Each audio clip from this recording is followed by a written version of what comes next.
सशस्त्र प्रहरी बल नेपाल नम्बर 32 गण हेडक्वार्टर रक्तकाली सुर्खेतले आफ्नो 25औं स्थापना दिवस तथा रजत महोत्सव विभिन्न कार्यक्रम गरी मनाएको छ। स्थापना दिवसको अवसरमा गणले मानव सेवा आश्रम सुर्खेतमा आश्रित 90 जना तथा प्रशान्ति वृद्धाश्रममा रहेका 25 जना ज्येष्ठ नागरिकहरूलाई खाना खुवाउनका साथै आवश्यक सहयोग प्रदान गरेको छ। स्थापना दिवसका अवसरमा आयोजित कार्यक्रममा सुरक्षा निकायका विशिष्ट व्यक्तित्वहरू लगायत विभिन्न क्षेत्रका व्यक्तित्वहरूको उपस्थिति रहेको थियो।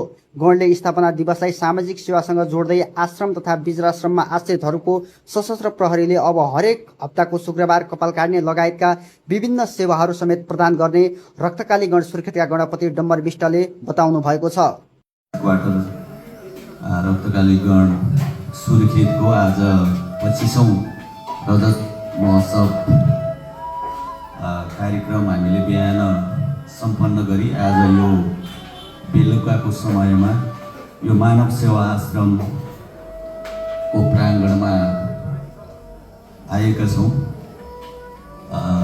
मानव नै सेवा हो।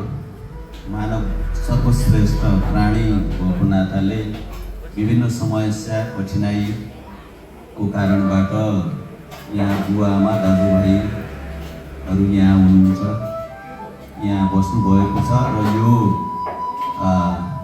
कार्यमा यो मानव सेवा आश्रमले यो पुर्याएको यो ठुलो कार्य, यसलाई शब्दले कमै भन्न सकिन्छ। यो ठुलो कार्य हो। 80-85 जनाको सङ्ख्यामा तपाईँहरूले यो ठुलो पुण्य गरिराख्नु भएको छ।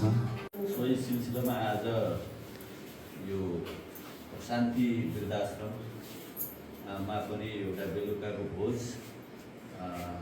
एउटा समाज सेवा बुवाआमाहरू यहाँ उपस्थित हुनुहुन्छ, उहाँहरूलाई एकसाथ खाना उपलब्ध गराउँ भन्ने उद्देश्यले यो कार्यक्रम आयोजना गरिएको।